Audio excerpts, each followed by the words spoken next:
Magluto tag salted peanut guys, kaya mas makatipid ka.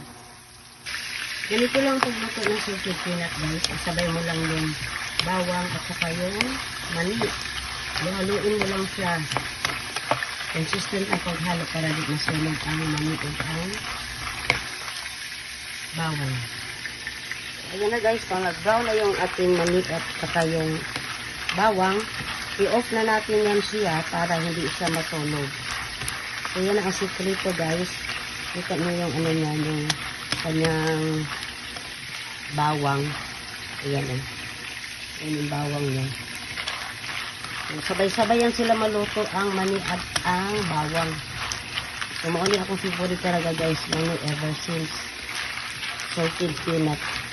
Mas magkakatipid ka dito kaysa bibili ka. Ito kasi ang isang balot ay 35 lang.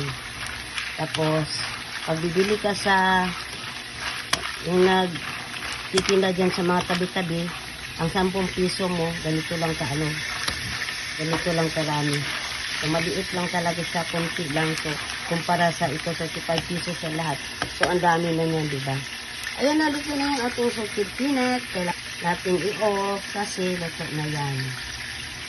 Kasi maluluto na yan siya sa kanyang mantika. So, i-off na natin guys. Okay.